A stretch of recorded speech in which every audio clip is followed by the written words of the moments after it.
We've had an incredible day so far out here on the Queets River on tribal land with our guide Richie Underwood. And what's great about fisheries like this is that they give you an opportunity to try new techniques, new colors, new presentations that you normally would not try in areas where there aren't as many fish, and so you feel like you need to revert back to what you know will work. For the most part, for just about every technique that we're doing, save for our bobber fishing, we're just running a spinning rod. Now for our twitching rods, we're running anywhere from a 7.5 to 8 foot long rod.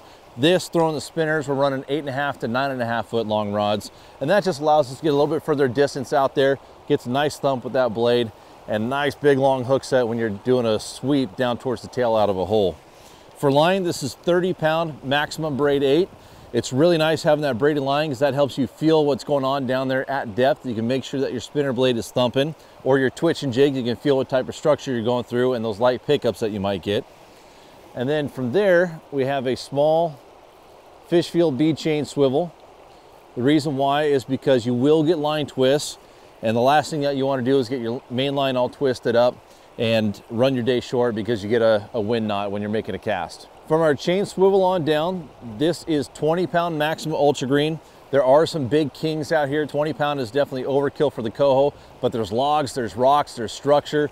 These are my light steelhead rods. You need to be able to turn these fish, and when we have been hooking into these kings, it's nice having that 20-pound ultra green, knowing that it's not going to get cut off on their teeth.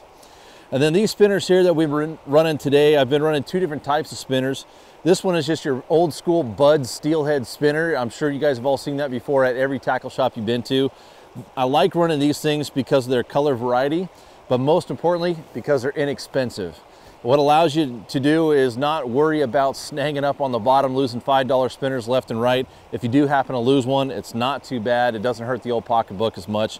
So these Bud spinners are really nice because of their French blade design, weighted body, but most importantly, they're inexpensive. If you lose a bunch of them, it's not that big of a deal, and you can go out and buy a lot of different colors to fill out your tackle box. The other spinner that's been working for me, at least here today, is your rooster tail. Now everyone's caught trout on rooster tail, but not many people use them for salmon, which is actually kind of surprising to me. They still have that really nice elongated blade. Some of these deeper holes that we're fishing, having that weighted body with that thinner blade allows you to stay at depth in those deeper holes for longer and creates a nice big thump down there to get those kings and coho to react.